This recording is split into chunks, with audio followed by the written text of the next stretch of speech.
මේ තියෙනවා වීසා එක. ගිහිල්ලා අවුරුද්දක් ලැන්ග්වේජ් කරන්නේ. ඊට පස්සේ වලින් පස්සේ තමයි ඩිග්‍රී එක කම්ප්ලීට් කරන්නේ. මගේ නම සදීෂ් සෙනාෂ්. ඇත්තටම මේ මම ඉන්නේ මාබෝලේ.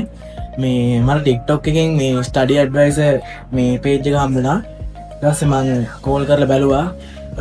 හනිෂමිස් මට ගොඩක් සපෝට් කරා. හනිෂමිස් තමයි මගේ හැමදේම කරේ. මේ තියෙන මගේ වීසා එක. මේ තියෙන මගේ වීසා එක. මම ඇත්තටම රෂියන් ගිහිල්ලා මේ අවුරුද්දක් ලැන්ග්වේජ් කරන්නේ ඉඳන් යන්නේ මේ වොරොනිසා සිටි එකට. ඒකේ වොරොනිසා ස්ටේට් යුනිවර්සිටි එකට තමයි යන්නේ. ගිහිල්ලා අවුරුද්දක් ලැන්ග්වේජ් කරන්නේ. ඊට පස්සේ වලින් පස්සේ තමයි ඩිග්‍රී එක කම්ප්ලීට් කරන්නේ. මම එන සතියේ රෂියන් යන්න ඉන්නේ. මේ highly recommend කරනවා study advice ඇත්තටම හොඳයි. ගොඩක් හොඳයි. ගොඩක් recommend කරනවා. Thank you. මම සදීශගේ අයියා. ඉතින් මෙයා පොඩි කාලේ ඉඳලා ආසාවක් තිබ්බ රට යන්න තමයි.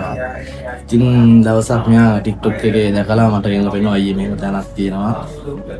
ඉතින් අද කාලේ ගොඩක් රටෙන් දැනෙන්නේ අපිට විශ්වාස කරන්න අමාරුයි ගොඩක් දැන්. ඒ කියන්නේ ගොඩක් ලංකාව තුල රට යනවා කියලා ගොඩක් වංචාවල් වලට අහු වෙලා තියෙනවා. ඉතින් අපි ආවත් TikTok එකෙන් දැකලා මෙතනට ආවිල්ලා අපි ඇත්තට හොඳ කාර්ය මණ්ඩලයක් ඉන්නවා අපිට හැමදේම කියලා විස්තර කරලා දීලා ඉතින් අපි විශ්වාස කරා ඊට මුලදී ඊට පස්සේ විශ්වාසයක් ඇති වුණා ඊට පස්සේ අපි ඉදිරියට වැඩ කරගෙන ගියා ශානිෂමිස් තමයි මේ හැමදේට අපිට උදව් කරේ ඉතින් යාර දැන් විශ්වාසයක් ඇවිල්ලා තියෙනවා මම ලබන සතියේ රට යන්න ඉන්නේ රෂියා තමයි යන්න ඉන්නේ ඉතින් ඔයගලන්ටත් කියනවා මේකන තමයි රෙකමන්ඩ් කරනවා කිසි බයක් නැතුව එන්න ඇවිල්ලා ඔයගලන්ගේ රට යන්න සීනේ හැබැයි